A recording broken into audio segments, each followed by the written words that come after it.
आज हम जो डिस्कस करेंगे, आप सभी को ध्यान होगा कि बायो फर्टिलाइजर पहले वाली क्लास में हमने देखा, और ऑनलाइन वाले जो स्टूडेंट जुड़े हुए हैं एक बार गुड मॉर्निंग कर दीजिए सभी।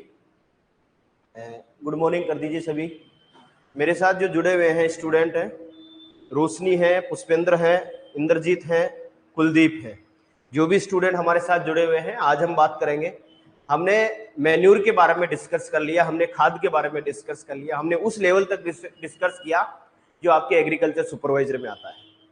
अब मैन्यूर एंड फर्टिलाइजर मैंने दो चीज बताई थी। एक बार बेसिकली मैं आपको चर्चा कर लेता हूं कि एक डिफरेंशियल्स के बारे में बात करें तो जो खाद होता है उस खाद में कार्बनिक पदार्थों की मात्रा ज्यादा होती है। कार्बनिक पदार्थों की मात्रा, ऑर्गेनिक मैटर की मात्रा, ऑर्गेनिक पदार्थों की मात्रा क्या होती है? ज्यादा होती है। और हम आगे डिस्कस करें उर्वरक के बारे में। जो उर्वरक होता है, फर्टिलाइजर होता है, उस फर्टिलाइजर में मुख्य रूप से जो है पोषक तत्वों की मात्रा ज्यादा होती है। किसकी ज्यादा होती है?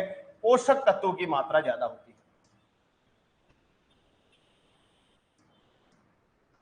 ये कृत्रिम रूप से हम इसको बनाते हैं, कृत्रिम रूप से ये कारखानों में बनते हैं।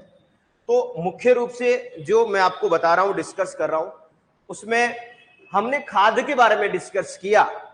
जितना हमारा लेवल था उस लेवल के हिसाब से बायो फर्टिलाइजर में मैंने प्रकार बताए। बनाने की विधि जो है वो एक बार आप देख लेना, किस तरीके कितने पैकेट रखते हैं। वो हमारे सुपरवाइजर के लेवल का नहीं है। जब मैं उर्वरक पढ़ा दूंगा उसके बाद में बायो फर्टिलाइजर में जो बनाने का प्रोसेस है, बनाने का कि किस तरीके से बनाएंगे, उनको किस तरीके से क्या रखेंगे, वो जो है वो मैं आपको बताऊंगा। ठीक है।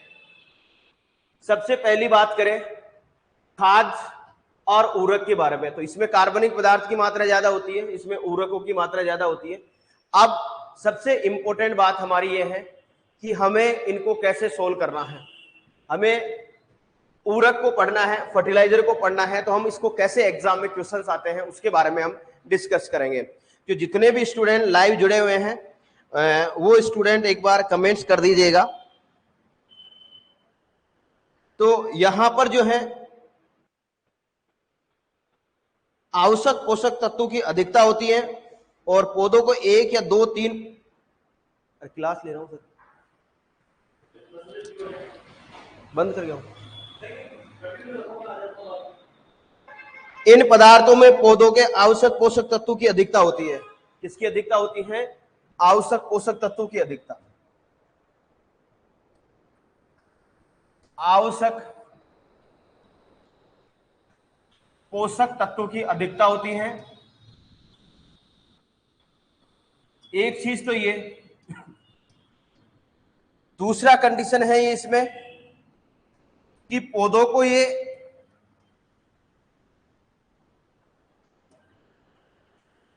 एक से अधिक, जैसे एनपीके रेशियो में प्राथमिक पोषक तत्वों के रूप में ये पोषक तत्वों को उपलब्ध करवाते हैं कृत्रिम रूप से। कृत्रिम रूप से उन्हें हम क्या कहते हैं? फर्टिलाइजर कहते हैं। क्या कहते हैं? जिनमें पोषक तत्वों की अधिकता हो और पौधों को एक से अधिक पोषक तत्वों की उपलब्धता कराते हो, और वो भी कृत्रिम रूप से। उन्हें हमें क्या कहते हैं? उन्हें हम उर्वरक कहते हैं। रटने की जरूरत ही नहीं है बेटा। फर्टिलाइजर कहते हैं, उसको फर्टिलाइजर कहते हैं, उर्वरक कहते हैं। अब इन्हें मुख्य रूप से आपको जानकर बड़ी खुशी होगी कि जैसे यूरिया है, डीएपी है, एसएसपी है। जैसे मैं आपको इसके उदाहरण बताऊं कि सर उर्वरक क्या होते हैं, तो उदाहरण जैसे आपको बता रहा हूं, डीएपी है, यूरिया है, एसएसपी है, एमओपी है। ये सारे क्या है बेटा? उर्वरक हैं। ये सारे क्या है? फर्टिलाइजर कहलाते हैं। क्या कहलाते हैं? फर्टिलाइजर कहलाते हैं। तो ये तो मैंने आपको परिभाषा बताई, तो समझ में आया ना कि पोषक तत्वों की अधिकता हो और जो पौधों को एक से अधिक पोषक तत्व प्राप्त कराते हैं और कृत्रिम रूप से कारखानों में बनाते हैं, उन्हें हम फर्टिलाइजर कहते हैं। यूरिया डाल दिया, यूरिया में क्या पाया जाता है? 46% नाइट्रोजन। अब नाइट्रोजन की पूर्ति करने के लिए हमने क्या डाल दिया? यूरिया डाल दिया खेत में। तो प्राथमिक पोषक तत्व के रूप में नाइट्रोजन सबसे इंपॉर्टेंट पोषक तत्व है। अब जब पत्तियां पीली हो रही है नीचे से, तो आप क्या करोगे यार, इसकी वेजिटेटिव ग्रोथ के लिए, इसकी बढ़वार के लिए, बारिश हो गई, बारिश से पहले हमने क्या किया, ननान किया, उससे पहले आप यूरिया डाल रहे हो। क्यों? वेजिटेटिव ग्रोथ के लिए, और जो पीलापन है उसको हरापन करने के लिए आप यूरिया डाल देते हो, जिसमें 46% क्या होती है, नाइट्रोजन होती है। तो आप पोषक तत्व की पूर्ति करने के लिए, पोषक तत्व की पूर्ति करने के लिए आप यूरिया डाल रहे हो खेत के अंदर, कृत्रिम रूप से बनाया हुआ है वो, और वो नाइट्रोजन की पूर्ति करता है कृत्रिम रूप से, उसे हम उर्वरक कहते हैं। जैसे डीएपी है, यूरिया है, एसएसपी है, एमओपी है। बोलो समझ में आया कि नहीं आया? कॉन्सेप्ट को समझने की कोशिश कीजिए, रटने की कोशिश ना कीजिए। और आपको एक चीज मैं बताऊं, एग्रीकल्चर में मैंने फूड सेफ्टी ऑफिसर का वो देखा था, सारा मेरे बेसिक से पढ़ाया हुआ है। जितनी भी चीजें वेराइटी से रिलेटेड ले लो, उससे रिलेटेड ले लो, जो भी चीज मैंने पढ़ाई है, लगभग क्वेश्चन वहां से आए हैं। ये तो हो गई इसकी परिभाषा के बारे में। कुछ इसके इंपॉर्टेंट पॉइंट, कुछ महत्वपूर्ण बिंदु के बारे में डिस्कस करते हैं। और महत्वपूर्ण बिंदु जो है आपके एग्जाम में आएंगे, निश्चित रूप से आप उसको लिख लीजिएगा। इंपॉर्टेंट पॉइंट क्या है, इसके इंपॉर्टेंट पॉइंट के बारे में डिस्कस करें तो पहला पॉइंट इसका जो बनता है उसके बारे में डिस्कस करते हैं, उर्वरक के बारे में। देखो, पहला पॉइंट बनता है कि भारत में कुल यूरिया उत्पादक प्लांटों की संख्या, भारत में कुल यूरिया उत्पादक प्लांटों की संख्या, प्लांटों की संख्या कितनी है? लगभग 129, सॉरी 29 है, 29 है, ओनली 29। याद रखना, पूछ लिया जाता है कभी कभी, देखो किस्मत खराब हो तो ये क्वेश्चन आ सकता है। भारत में कुल मोबाइल सोइल टेस्टिंग लैब की संख्या, भारत में कुल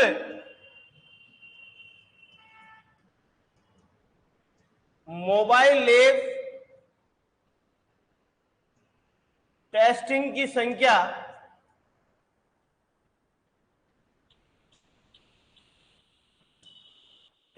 संख्या कितनी है?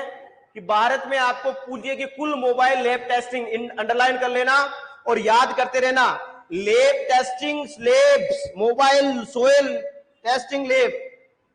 तो मोबाइल यहां पर लिख लेना, soil lab testing, soil lab testing की संख्या कितनी है यह भी आपको ध्यान में रखना है।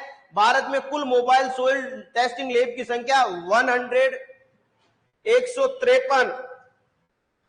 153। याद रखना बेटा, बहुत इंपॉर्टेंट बात है। दूसरा इसका इंपॉर्टेंट पॉइंट मैं आपको लिखा रहा हूं, इसके इंपॉर्टेंट पॉइंट जो है वो मैं आपको लिखा रहा हूं। सबसे ज्यादा, हाँ, उर्वरक नियंत्रण अधिनियम कब आया? फर्टिलाइजर कंट्रोल अधिनियम कानून, उर्वरक नियंत्रण अधिनियम मोस्ट इंपोर्टेंट है। उर्वरक नियंत्रण अधिनियम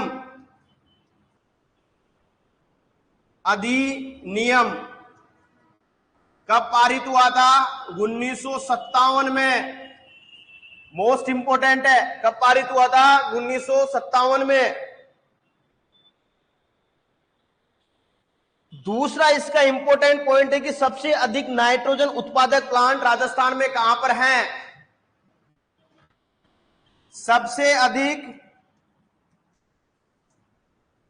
नाइट्रोजन, जो नाइट्रोजन फर्टिलाइजर बनाने वाले कारखाने, उत्पादक, नाइट्रोजन उत्पादक, राजस्थान के कौन से जिलों में सबसे ज्यादा नाइट्रोजन युक्त फर्टिलाइजर बनते हैं? नाइट्रोजन युक्त फर्टिलाइजर राजस्थान के कौन से जिले में सबसे ज्यादा बनते हैं? तो कोटा, याद रखना, कोटा के अंदर। याद रखना बेटा, कोटा। कोटा जिला एक ऐसा जिला है सबसे अधिक नाइट्रोजन उत्पादक प्लांट है। नाइट्रोजन उत्पादक करने वाले सबसे ज्यादा जो प्लांट लगाए हैं जिनकी नाइट्रोजन की ज्यादा उत्पादन क्षमता होती है, वो कहां पर है, कौन से राज्य में है बेटा? कोटा राज्य में है। कौन से राज्य में है? कोटा राज्य में है।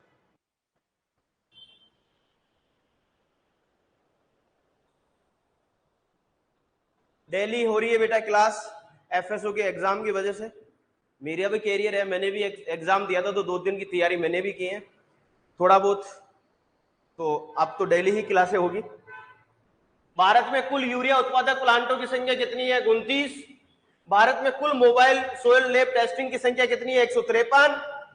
और उर्वरक नियंत्रण अधिनियम कब आया? 1957 में। और सबसे ज्यादा नाइट्रोजन उत्पादक करने वाले तो यहां पर जो है वो कोटा। सबसे अधिक एसएसपी उत्पादक प्लांट कहां पर है? राजस्थान में। याद रखना, सिंगल सुपर फास्फेट। देखो एक पॉइंट ये है, सबसे अधिक एसएसपी सिंगल सुपर फास्फेट उत्पादक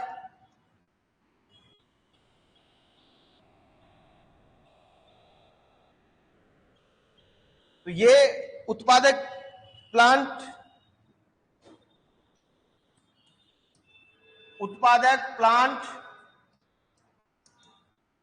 राजस्थान में।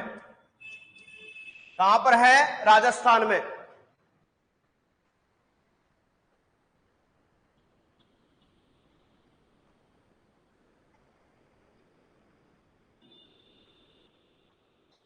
नाइट्रोजन युक्त उर्वरकों में सर्वाधिक निर्मित और उपयोग होने वाला यूरिया। याद देखो, एक क्वेश्चन आपसे पूछा जाएगा,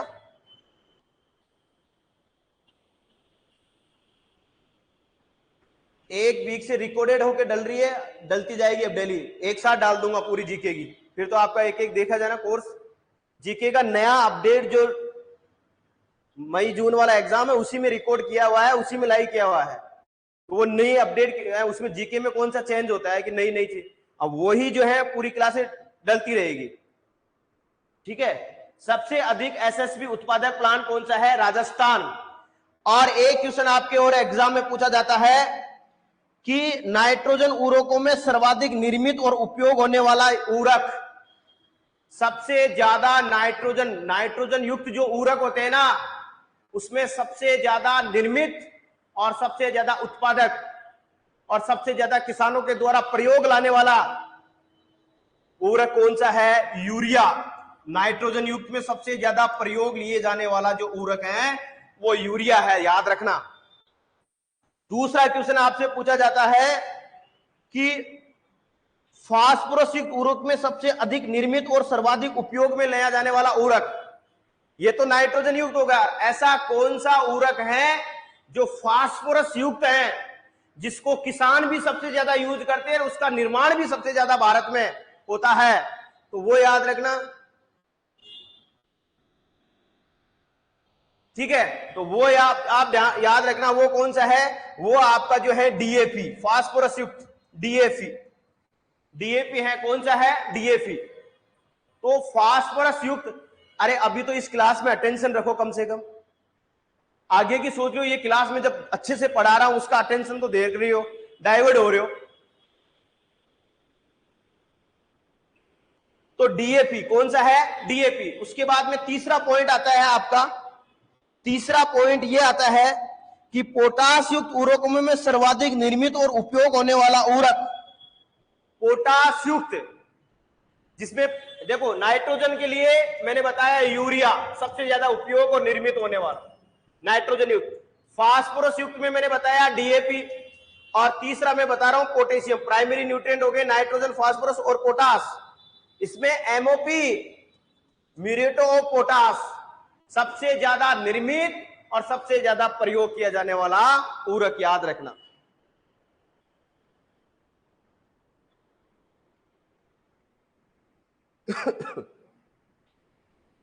दूसरा पॉइंट आपसे पूछा जाता है कि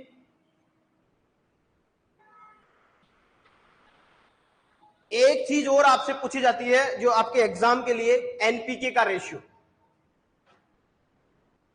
एनपीके का रेशियो आपसे पूछा जाता है, और ये जो अनुपात है कितना रखना चाहिए दलहनी फसलों के लिए, तिलहनी फसलों के लिए, खाद्यान्न फसलों के लिए, ये अनुपात आप थोड़ा सा याद रखना। कई कंपटीशन एग्जाम में पूछा गया है और पूछा जाएगा। तो ये जो मैं आपको बता रहा हूं ये मोस्ट इंपोर्टेंट पॉइंट है। सबसे पहले हम बात करेंगे, देखो सबसे पहले हम बात करें खाद्यान्न फसलों के लिए एनपीके का रेशियो कितना होता है।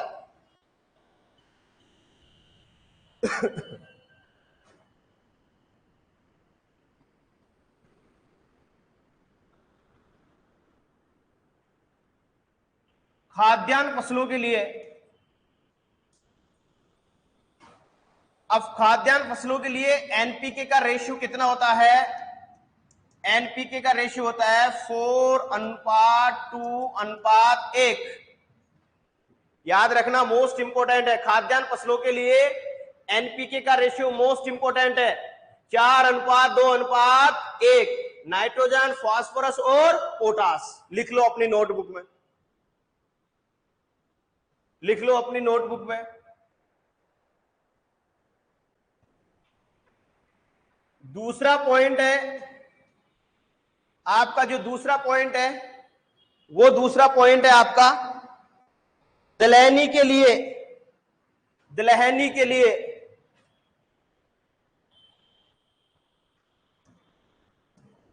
दलहनी फसलों के लिए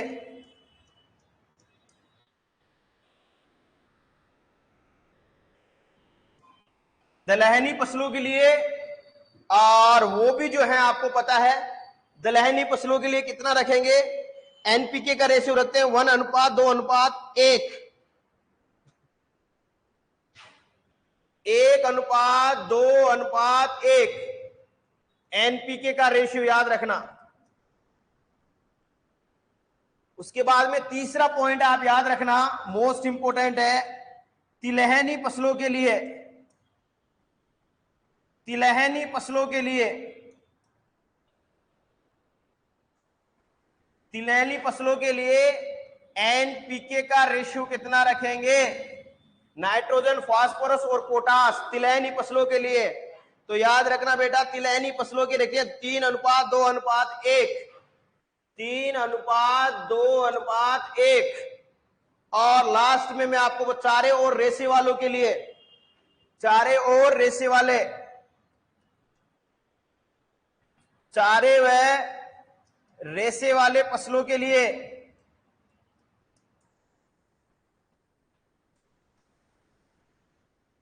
एनपीके का रेशियो रखते हैं। तो इसमें याद रखना 4:2:1। सॉरी, चारे वाले के लिए आएगा 2:1:4। पोटास की मात्रा ज्यादा रखेंगे वहां पर, एनपीके की आधी रखेंगे, फास्फोरस की कम रखेंगे, चारे वाली और रेसे वाली में।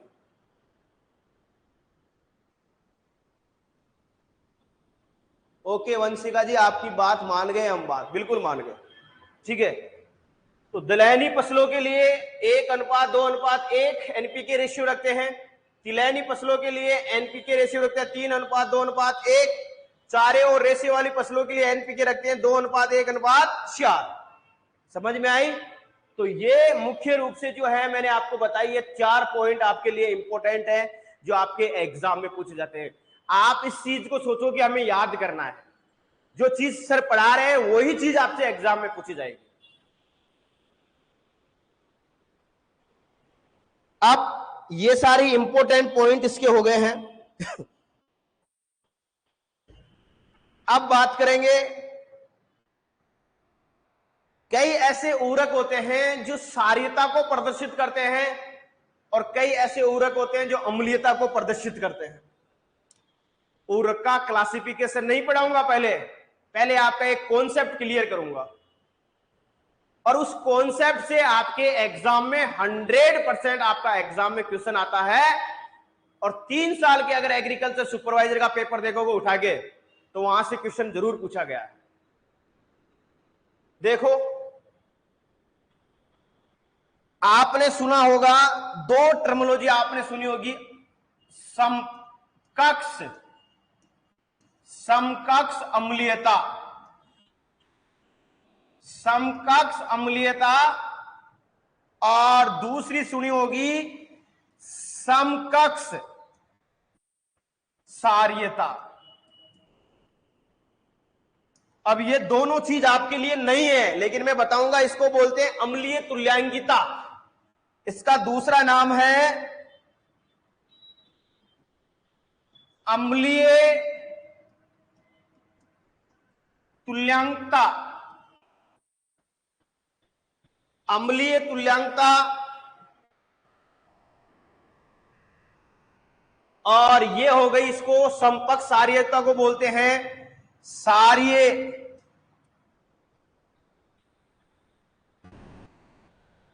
तुल्यांकता। अब आपको ये दोनों चीज इस तरीके से समझ में नहीं आएगी, आप केवल उसके मान को रटते हो। आपने बोला कि जैसे अमोनिया एनहाइड्रस है, उसकी 148 अम्लीय तुल्यता होती है, अमोनियम क्लोराइड की 100, अमोनियम सल्फेट की 110। जैसे आप एग्जांपल देखते हो, अमोनियम सल्फेट, अमोनियम सल्फेट की अम्लीय तुल्यांकता कितनी होती है? अम्लीय तुल्यांकिता कितनी होती है बेटा? आपको सबको पता है सर, 110। रट लिया, रट लिए 110। लेकिन इसको, आपको इसको कॉन्सेप्ट को समझना होगा कि सर समकक्ष अम्लीयता और समकक्ष सारीयता क्या होती है। कोई यूट्यूब पर कोई एग्जामिनर नहीं पढ़ाता, बस वो लिखा देता है, टेबल बना देता है, लिख लो, याद कर लो, इसी में से पूछा जाएगा। बेटा कॉन्सेप्ट तो जरूरी है क्लियर होना। एग्रीकल्चर में बहुत सारे ऐसे कॉन्सेप्ट हैं जो आपको आना जरूरी है, तभी उसको मानते हैं कि उसको अच्छी एग्रीकल्चर आती है। पढ़ने से, किताबें, बहुत सारी किताबें पढ़ने से, बहुत सारे नोट्स पढ़ने से, बहुत सारी ऑब्जेक्टिव किताबें पढ़ने से, और मार्केट में टॉप टॉप लेवल की किताबें आने से आप एग्रीकल्चर के बादशाह नहीं बन सकते उन किताबों को पढ़कर। एग्रीकल्चर का बादशाह वही स्टूडेंट है जो छोटी छोटे कॉन्सेप्ट को लेकर चलता है, जो छोटी छोटी चीजों को लेकर चलता है, जिसको छोटी छोटी बारीकी से हर चीज समझ में आती है, जिसको हर बारीकी से उसका कॉन्सेप्ट क्लियर है, वो महान है एग्रीकल्चर में। उसका क्वेश्चन कभी गलत नहीं होगा। अभी फूड सेफ्टी ऑफिसर में देख लो, यही चीज हुई है। कॉन्सेप्ट बेस्ड क्वेश्चंस ज्यादा पूछे गए हैं, तरीके के जो क्वेश्चन पूछने चाहिए वो क्वेश्चन पूछे गए। लोग सोच रहे थे कि सर बिल्कुल इजी था, लेकिन पेपर थोड़ा डेप्थ में पूछा गया था, कॉन्सेप्टली पूछा गया। टॉपिक मैंने बायो फर्टिलाइजर कंप्लीट करवा दिया है। देखो मैं आपको एक चीज बता देता हूं, जो आपके एग्जाम में पूछा जा रहा है वही मैं कंप्लीट करवा रहा हूं। पढ़ने में तो बहुत बड़ा है सिलेबस के अकॉर्डिंग। आपके एग्जाम में खाद में जो चीजें इंपॉर्टेंट थी वो मैंने पढ़ा दी। अब उस खाद बनाने की विधि वो लास्ट में पढ़ा दूंगा, पहले मैं आपको उसके साथ में पढ़ा रहा हूं उर्वरक, फर्टिलाइजर। आपको ज्यादा एक्स्ट्रा पढ़ने से बाद आप सिलेक्टिव चीज पढ़ो बेटा। स्मार्ट स्टडी, इसी तो कहते हैं लोग आगे क्यों जाते हैं। अरे सर आपने तो है ना पूरा ही नहीं पढ़ाया, इतना ही नहीं पढ़ाया, पूरा किताब भरा देते। किताब भरने से बढ़िया है कि कौन सा क्वेश्चन आए ये देखकर पढ़ो। अब स्टूडेंटों की सबसे बड़ी कंफ्यूजन है, पन्ना ले लिया, पन्ना के अंदर उसको देखा कि यार थ्योरी बहुत कम है। बेटा थोड़ा माइंड को तो सस्पेंशन में रखो, माइंड को तो ये रखो कि हाँ यार सिलेक्टिव चीज पढ़नी है, स्मार्ट स्टडी करनी है। जो पढ़ा रहा हूं वो चीज बिल्कुल इंपॉर्टेंट है। अब आप बायो फर्टिलाइजर ये है, उर्वरक ये है, क्या रामायण पढ़ने की जरूरत ही नहीं है। केवल इतना सा दे रहेगा प्रयोग करने की विधि, और उसके बारे में एक क्वेश्चन पूछा जाएगा, एक दो क्वेश्चन पूछे जाते हैं दोनों में से। अब आप पढ़ोगे, उसको पढ़ने में लगा रहे हो 20 दिन, 15 दिन लगा रहे हो उस टॉपिक को पढ़ाने, तो क्या मतलब है फिर? लोग आगे निकल गए आपसे। तो मेरा कहने का मतलब है थोड़ा सा डेडिकेट बनो, और आप ये सोचो कि मुझे इस एग्जाम में कैसे पढ़ाई करके मुझे सीट लेनी है। ये ओल्ड तरीका है, मैंने पूरा सिलेबस पढ़ दिया, पूरी चीजें पढ़ दी। बेटा चीजें वो पढ़ो जो पूछी जाती है। पुराने पेपर को उठा के देखो, लेवल क्या है उसका, किस लेवल से क्वेश्चन पूछे जा रहे हैं। अब बस आपका एक काम है, हर फैकल्टी कोई सी भी पढ़ाओ, सर आपने ये कर दिया, आपने ये कर दिया।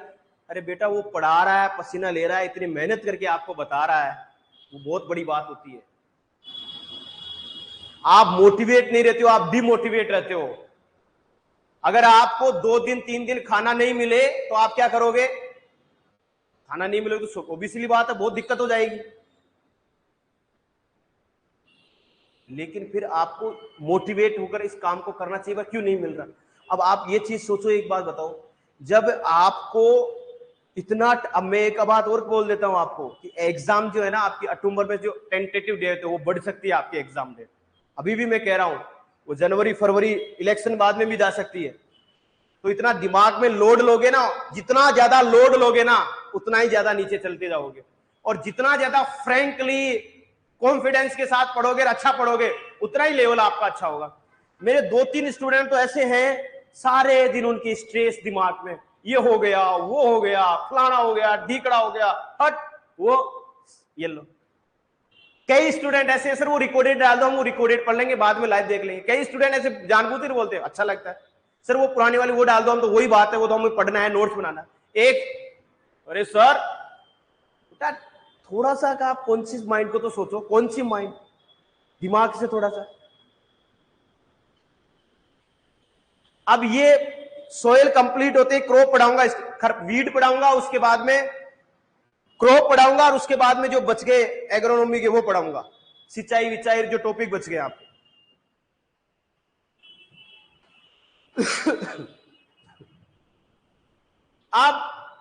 अब इस कॉन्सेप्ट को समझने की कोशिश करो कि सर अम्लीय तुल्यांकिता का मतलब क्या होता है। बेटा कई ऐसे ऊरक होते हैं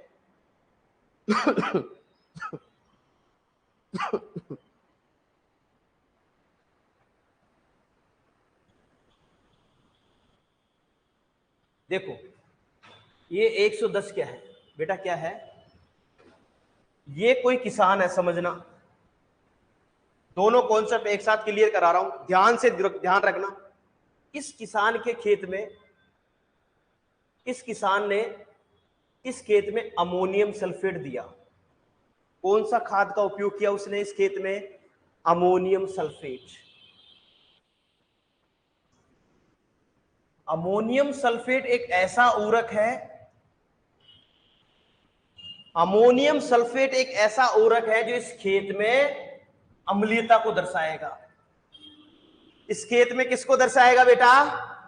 ये देखो व्हाइट व्हाइट से आपको मैं दिखा देता हूं, ये अमोनियम सल्फेट का यूज करते हैं, ये अम्लीयता अवशिष्ट प्रभाव छोड़ेगा, अम्लीयता अवशिष्ट इफेक्ट प्रभाव छोड़ेगा, इसलिए भूमि कैसी हो जाएगी? एसिडिक नेचर की हो जाएगी। किस नेचर की हो जाएगी? एसिडिक नेचर की हो जाएगी। अब बेटा कई स्टूडेंट ये समझते नहीं है कि अम्लीय तुल्यांकिता क्या होती है, केवल वो तो, अब देखो मैं बता रहा हूं, ये किसान ने अमोनियम सल्फेट दिया अपने खेत में, और खेत में इस किसान ने देने के बाद में ये देखा कि भूमि अम्लीय इफेक्ट, अम्लीय हो रही है, भूमि कैसी हो रही है? एसिडिक हो रही है। इसलिए क्रॉप को न्यूट्रिएंट तो मिल जाएंगे, पोषक तत्व तो मिल जाएंगे, लेकिन भूमि एसिडिक नेचर की होने से उसका प्रभाव प्लांट के ऊपर भी दिखाई देगा। तो इससे बचने के लिए, इससे बचने के लिए किसान क्या करेगा? किसान ने क्या किया? 100 केजी, 100 किलोग्राम, आप सोचना ये 100 किलोग्राम की बात कर रहा हूं, 100 किलोग्राम अमोनियम सल्फेट दे दिया अपने खेत में। अब अम्लीय हो रही है तो अम्लीय भूमि को उदासीन करना है, मतलब उदासीन के लिए 6.5 से 7.5 के बीच में पीएच मान लाना है उसका। अगर भूमि एसिडिक होगी तो 4.5 से 5.5 के मध्य पीएच होगा, इसलिए भूमि एसिडिक होगी। इस पीएच मान को उदासीन पीएच मान पर लाने के लिए क्या करेंगे? कैल्शियम कार्बोनेट का छिड़काव करेंगे। किसका छिड़काव करेंगे? कैल्शियम कार्बोनेट, मतलब चूना। चूना डालेंगे जिसको हम बोलते हैं कैल्शियम कार्बोनेट। ये जो एसिडिक भूमि है जिसका पीएच मान 4.5 5.5 के बीच में है, इसको इस पीएच मान के तक लाने के लिए, उदासीन पीएच तक लाने के लिए इसमें चूना डाला जाएगा। क्या डाला जाएगा? चूना, कैल्शियम कार्बोनेट। और वो कितना डाला जाएगा? 110 KG. 110 KG, 100 KG ammonium sulphate का यूज कर रहा है, तो भूमि एसिडिक नेचर की हो गई। और इस एसिडिटी को खत्म करने के लिए और उदासीन करने के लिए इसमें 110 केजी क्या डाला जाएगा? चूना। और वो रेशियो क्या कहलाता है? अम्लीय तुल्यांकता कहलाता है। इसलिए अमोनियम सल्फेट की अम्लीय तुल्यांकता कितनी होती है? 110। कितनी होती है? 110। बोलो, समझ में आया? हाँ बिल्कुल आशीष, दिल्ली ही करेंगे अब क्लास। बेटा मेरा एफएसओ का एग्जाम था, 2-3 दिन की छुट्टी कर ली, मुझे माफ कर दो। मैं टीचर का भी कोई एग्जाम था 2-3 दिन की, माफ कर दो यार। अब एग्रीकल्चर की लाई होगी, हिंदी की, आपका संपूर्ण कोर्स करवाया जाएगा। बस जीके की है वो उनके पास टाइम नहीं है सर के पास, जो रिकॉर्ड करके डालते हैं। पहले की रिकॉर्ड की हुई है, बिल्कुल वही जीके है, पूरी जीके डालूंगा मैं। कोई चीज समझ में नहीं आए तो संडे को एक्स्ट्रा लगा दूंगा जीके की, ये चीज कौन कौन सी चीजों में कौन कौन सी चीज समझ में नहीं आई। बस मैं मैनेज करवा सकता हूं, आपको अच्छे से पढ़ा सकता हूं, यही मेरी कैपेसिटी है। मैं आपको बहुत अच्छे से पढ़ा सकता हूं, बहुत अच्छे से समझा सकता हूं। तो बेटा अम्लीय तुल्यांकिता समझ में आई? आप कहते हो ना, आप टेबल पढ़ते हो, टेबल के अंदर आपको क्या पढ़ना है? टेबल में आप पढ़ते हो, अरे अमोनियम सल्फेट की अम्लीय तुल्यांकता 110 होती है, पढ़ते हो ना? अमोनियम सल्फेट की अम्लीय तुल्यांकिता निम्न में से है। अब वो लिख देता है 110। 110 का मतलब क्या है? 110 का मतलब है कि आपने 100 केजी अमोनियम सल्फेट डाला खेत में, प्रति हेक्टर 100 केजी। अब अमोनियम सल्फेट भूमि को क्या कर देगा? अम्लीय बना देगा। और उस भूमि को उदासीन बनाने के लिए उसमें 110 केजी आपको क्या डालना पड़ेगा? 100 की जगह 110 केजी आपको चूना डालना पड़ेगा, कैल्शियम कार्बोनेट। तो वो 110 क्या हो गई? उसकी अम्लीय तुल्यांकिता। उसकी क्या हो गई? अम्लीय तुल्यांकिता। बोलो, समझ में आया? दूसरा उदाहरण दूं? दूसरा उदाहरण देखो, यूरिया। यूरिया लेस बहुत कम एसिडिक करता है सॉइल को, बहुत कम, याद रखना। तो कम करेगा, तो यूरिया में देखो, आपने 100 केजी यूरिया खेत में डाला, 100 केजी यूरिया आपने खेत में डाला बेटा। अब यूरिया क्या करेगा? यूरिया जब डालते हैं तो लगभग 6 के आसपास उसका पीएच हो जाता है, ज्यादा भूमि को अम्लीय नहीं करेगा, लेकिन करता है। तो भूमि को फिर उदासीन करने के लिए इसमें 80 केजी चूना डालेंगे। 80 केजी क्या डालेंगे? कैल्शियम कार्बोनेट अर्थात चूना डालेंगे। तो ये क्या कहलाएगी? उसकी अम्लीय तुल्यांकिता कहलाएगी बेटा। क्या कहलाएगी? अम्लीय तुल्यांकिता कहलाएगी। दूसरा, सारीय तुल्यांकिता क्या होती है? वही इसका उल्टा, सार के लिए, सार को कंट्रोल करने के लिए जिप्सम डाल देते हैं। एल्कालाइन, सैलाइन और एल्कालाइन को कंट्रोल करके चूना और जिप्सम दोनों डालते हैं। तो वही बात है। जैसे क्या? जैसे कैल्शियम साइनाइड या सोडियम नाइट्रेट। अब सोडियम नाइट्रेट क्या है? सोडियम नाइट्रेट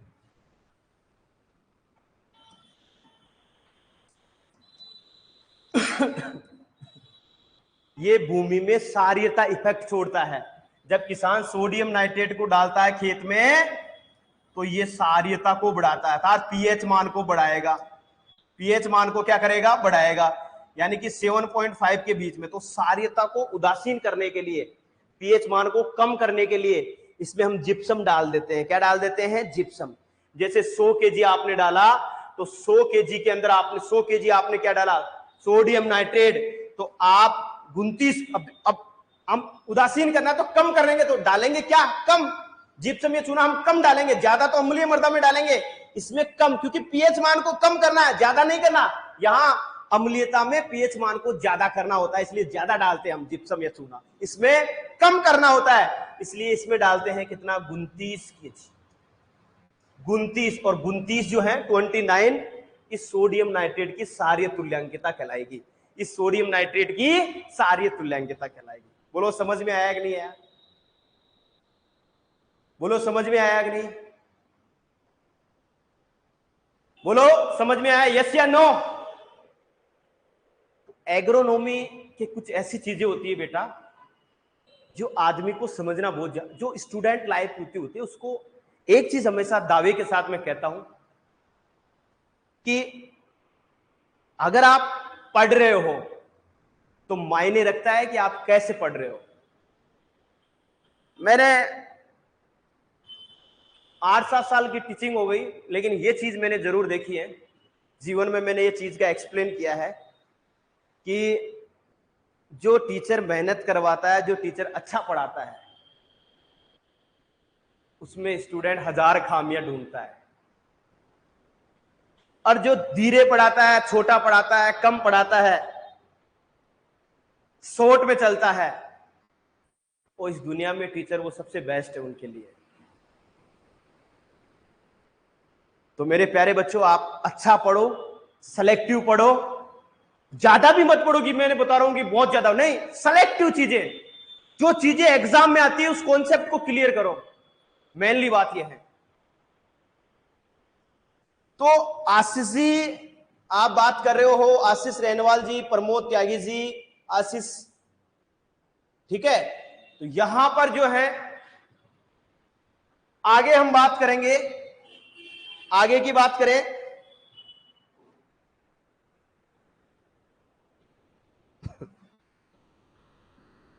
अम्लीय ऊरक कौन कौन से हैं। अम्लीय ऊरक मैंने बता दिया। अब अम्लीय ऊरक का एक सारणी से क्वेश्चन पूछा जाता है, वो चीजें तो मैंने समझा दी आपको। इस सारणी से आपसे क्वेश्चन पूछा जाता है, अम्लीय ऊरक, अम्लीय ऊरक कौन से हैं और अम्लीयता तुल्यांकता।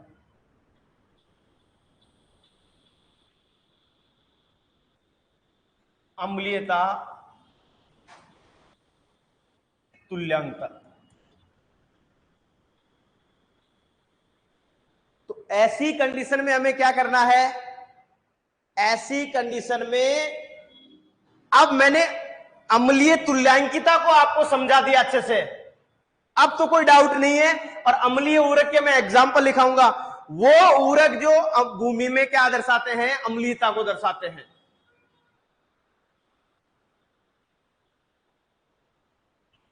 तो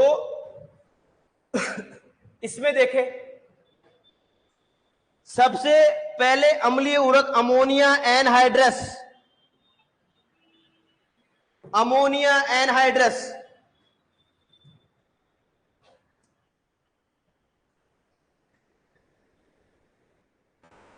अमोनिया एनहाइड्रस, और इस अमोनिया एनहाइड्रस की अम्लीयता तुल्यांकिता होती है 148, सबसे ज्यादा इसकी होती है। बढ़ता हुआ क्रम भी याद रखना, सबसे ज्यादा फर्स्ट नंबर पर अम्लीय तुल्यांकिता, बढ़ता हुआ क्रम याद रखना 148।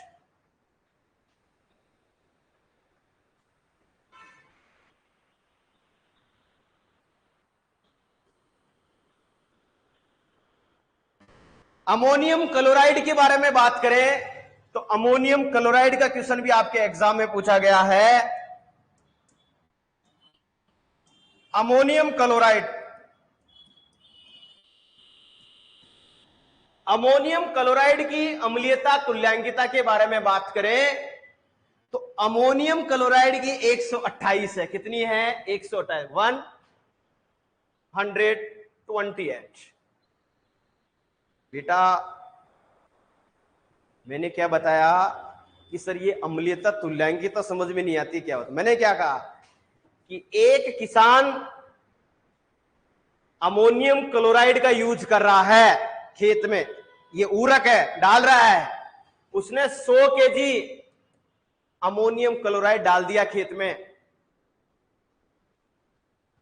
अमोनियम क्लोराइड ऐसा बेटा प्रमोद सुन मेरी बात, अमोनियम क्लोराइड एक ऐसा फर्टिलाइजर है जो भूमि को अम्लीय करेगा। भूमि को क्या करेगा? अम्लीय। अब जब भूमि अम्लीय हो जाएगी, एसिडिक नेचर की हो जाएगी, तो इफेक्ट तो प्लांट पे पड़ेगा ना। तो उसको उदासीन करने के लिए उसमें 128 केजी कैल्शियम कार्बोनेट डालेंगे। क्या डालेंगे? कैल्शियम कार्बोनेट अर्थात चूना डालेंगे। जब जाकर उसका पीएच मान होगा 6.5 से 7.5 के बीच में। मतलब भूमि कैसी हो गई? उदासीन। और चाहिए भी प्लांट को कैसी, कौन सा पीएच रेंज चाहिए? 6.5 से 7.5। तो ये जो 128 क्या है? ये इसकी अम्लीयता तुल्यांकता है कि अमोनियम क्लोराइड को 100 केजी डालने पर उसको वापस उदासीन करने के लिए उसमें 128 केजी जो है आपको चूना डालना पड़ेगा। वही उसकी क्या कहलाएगी? अम्लीयता तुल्यांकता कहलाएगी। तीसरा point,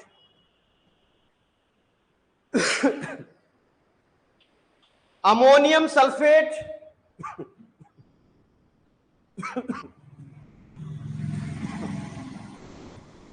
ammonium sulphate sir tent एक बार ऑफिस में बैठो आप।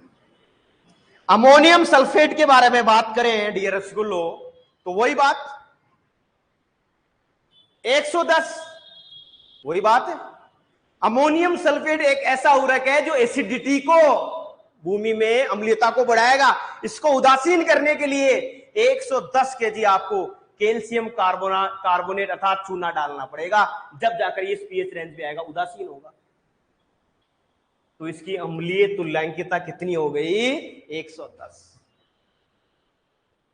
याद रखना, इसको समकक्ष तुल्यांकिता भी बोलते हैं, इसको समकक्ष अम्लीयता भी बोलते हैं। तो घबराना मत, अम्लीय तुल्यांकिता नहीं लिखा हुआ, समान तुल्यांकिता, समकक्ष तुल्यांकिता, समकक्ष अम्लीयता, तीन नाम से जानते हैं। कभी कभी एग्जामिनर दिमाग घुमा देता है और पर्सन को उल्टा सुल्टा करके इसका नाम चेंज कर देता है। अरे अम्लीय तुल्यांकिता तो पढ़ा हुआ है, लेकिन समकक्ष तुल्यांकिता क्या है? समकक्ष अम्लीयता क्या है? बेटा यही है। कई बार कॉम्पिटिटिव एनसीईआरटी में ऐसे कैसे लिखा हुआ होता है, हम डाइवर्ट हो जाते हैं। बात वही है।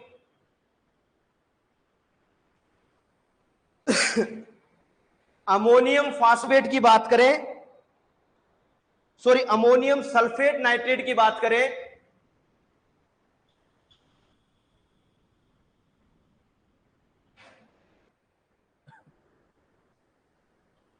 याद करते जाना बेटा। ये एग्रीकल्चर सुपरवाइजर में प्रीवियस 2 साल से पूछे जा रहा है ये questions.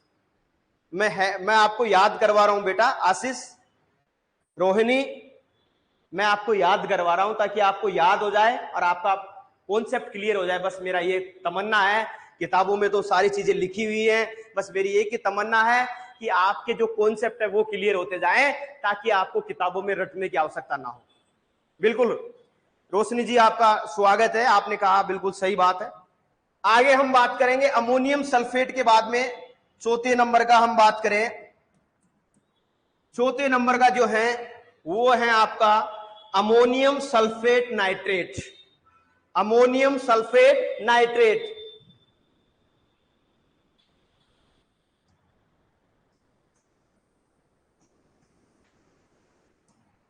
Sulphate nitrate, nitrate, ammonium sulphate nitrate 93। अम्लीयता तुल्यांक कितनी होती है? 93। याद रखना बेटा। अमोनियम फास्फेट की,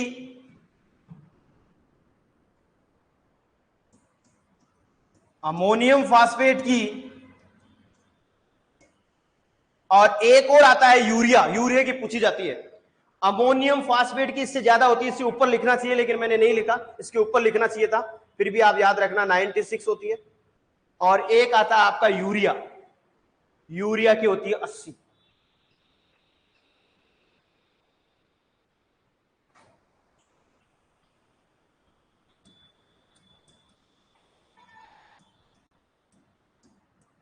यूरिया 80 और डीएपी 70। अब मैं वापिस इस सारणी के माध्यम से आप सभी को समझाने की कोशिश कर रहा हूं, ऑफलाइन वाले स्टूडेंट, ऑनलाइन वाले स्टूडेंट्स। खैर आज तो बच्चे नहीं कि अब देखो, अमोनियम एनहाइड्रेस बढ़ता हुआ क्रम बता रहा हूं, घटता हुआ क्रम नहीं, बढ़ता हुआ क्रम। अम्लीय तुल्यांकिता का बढ़ता हुआ क्रम बताइए। ये क्वेश्चंस भी पूछा जा सकता है, बढ़ता हुआ घटता हुआ क्रम। तो सबसे ज्यादा अम्लीय तुल्यांकिता 148 होती है अमोनियम एनहाइड्रस की, अमोनिया एनहाइड्रस की। उसके बाद में दूसरे नंबर पर आता है अमोनियम क्लोराइड, तीसरे नंबर पर आता है अमोनियम सल्फेट, चौथे नंबर पर आता है अमोनियम फास्फेट चौथे नंबर पर आएगा, और पांचवें नंबर पर आएगा अमोनियम सल्फेट नाइट्रेट, और छठे नंबर पर आएगा आपका यूरिया, और सातवें नंबर पर आपका आएगा डीएपी। घटता हुआ क्रम इसका उल्टा हो जाएगा। घटता हुआ क्रम में सबसे पहले घटते हुए क्रम में DAP, urea, ammonium sulphate nitrate, फिर आएगा अमोनियम फास्फेट, फिर अमोनियम सल्फेट, अमोनियम क्लोराइड, फिर एनहाइड्रस, घटता हुआ क्रम। तो चाहे चोटी इधर से पकड़े चाहे इधर से पकड़े, पकड़ में आ जानी चाहिए बस। तो करत करत अभ्यास जड़मति होई सुजान, एक दोहा है कबीर दास जी का कि करत करत अभ्यास जड़मति होई सुजान, धीरे धीरे धीरे धीरे अभ्यास करो, अच्छा अभ्यास करो, अच्छा पढ़ो, आपका सिलेक्शन पक्का होगा। बस माइंड को डाइवर्ट करते हो, ऐसा नहीं हुआ, वो नहीं हुआ, फलाना नहीं हुआ, ढीकड़ा नहीं हुआ, कितना आप डाइवर्ट करोगे? अंत है, माइंड को कितना भी डाइवर्ट कर सकते हो, कहीं भी ले जा सकते हो, उसकी कोई सीमा नहीं है। इसलिए एक चीज पे फोकस करके, एक चीज में माइंड को फोकस करके आप काम करोगे तो निश्चित रूप से आपका सिलेक्शन होगा। ये मेरा वादा है, निश्चित रूप से आपका सिलेक्शन होगा। मैं आपसे वादा करता हूं, माइंड को एक चीज पे फोकस करके भी आपको सुपरवाइजर बनना है। अब सुपरवाइजरी चांस है तो सुपरवाइजर पर काम करना स्टार्ट कर दो, रिसर्च करना स्टार्ट कर दो, पढ़ना स्टार्ट कर दो, और एक ही जगह, आज नहीं, कल नहीं, परसों नहीं, एक दिन हमारा सिलेक्शन होगा और दुनिया की कोई ताकत नहीं रोक सकती। अगर आपने करत करत अभ्यास जड़मति होई सुजान का नाम सुना है, एक दोहा है, उसका अगर आप लागू करोगे तो निश्चित रूप से। तो ये सारी क्या है। अब एक और चीज पूछी जाती है, वो सारीय तुल्यांकिता, दूसरे होते हैं सारीय ऊरक। अब इसमें जिप्सम डालेंगे, चूने की जगह यहां जिप्सम करेंगे, बात होगी वो, लेकिन इसमें मात्रा कम रखेंगे, इसमें मात्रा, क्योंकि वहां पर पीएच मान बढ़ा रहे थे भाई, अम्लीयता में पीएच मान कम होता है सर, तो वहां पीएच मान बढ़ाने के लिए वहां पर कैल्शियम कार्बोनेट की मात्रा ज्यादा रखेंगे, जब जाकर वो उदासीन होगी भूमि।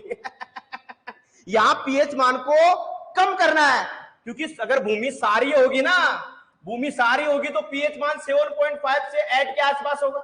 यही, ये तो एल्कालाइन है, लवणीय मृदा ये तो, लेकिन 8 से ज्यादा हो गई तो वो मृदा कैसी हो गई? सारी प्रकृति की हो गई।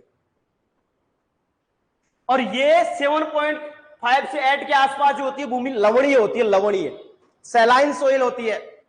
लेकिन 8 से जैसे जैसे ज्यादा तेज बढ़ेगी, आगे बढ़ेगी, तो एल्कालाइन सोइल हो जाएगी, और इसमें भी सारीय तुल्यांकिता से दर्शाते हैं, सारीय तुल्यांकिता।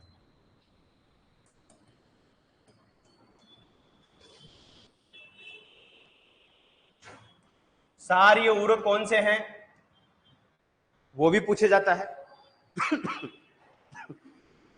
कैल्शियम साइनाइड है, सबसे ज्यादा इसी की होती है, कैल्शियम साइनाइड 69 सारी तुल्यांकिता होती है इसकी, सबसे ज्यादा इसी की होती है। सॉरी 63, थोड़ा सा, हाँ 63 कर लेना। उसके बाद में सोडियम नाइट्रेट,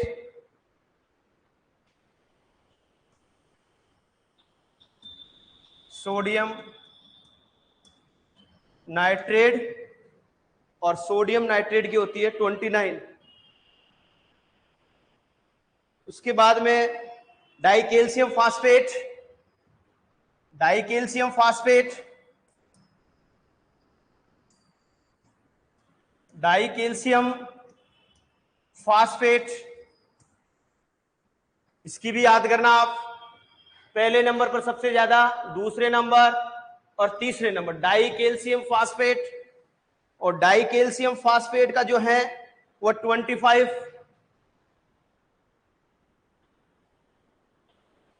कैल्शियम नाइट्रेट,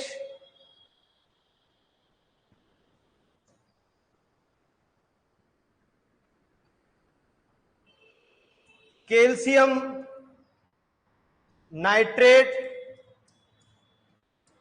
और कैल्शियम नाइट्रेट में याद रखना 21,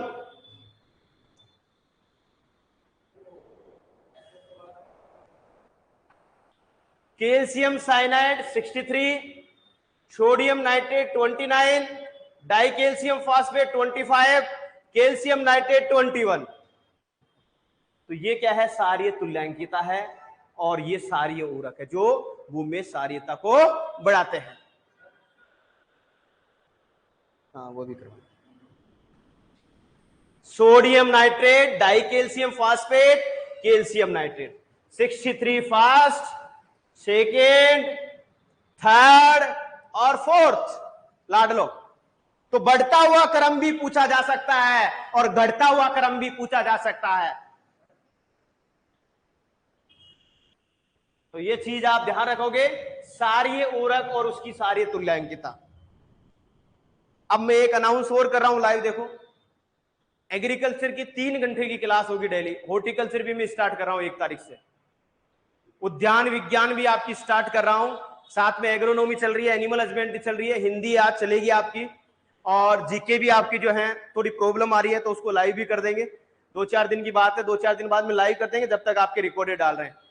टेस्ट जो है आपका डल गया है, संडे को एक टेस्ट वो डल जाएगा, और हर संडे को 2 घंटे में डाउट सेशन लेने आऊंगा आप 1 तारीख बाद। 1 तारीख बाद में जो भी संडे आएगा उसमें डाउट सेशन लूंगा, ऑनलाइन वाला बच्चों के लिए डाउट सेशन लूंगा। डाउट सेशन में आपको क्लियर करूंगा क्या कमी है, कौन सा टॉपिक आपको समझ में नहीं आया, क्या चीज में इंप्रूवमेंट करें, कैसे पढ़ें, सर क्या दिक्कत आ रही है, ऐप पर क्या दिक्कत आ रही है, वो सब लेकर चलेंगे। हमें करनी है शानदार जबरदस्त लल्लनटो पढ़ाई, जिससे हमारा सिलेक्शन हो बेहतरीन, हमारी ताज मोहताज, हमारी रैंक बढ़े आगे, और हम फर्स्ट सेकंड थर्ड रैंक पर हैं। ये रहे हमारा वादा, रहे कि हम रहेंगे टॉप रैंक पर और हम पढ़ेंगे सबसे अच्छा।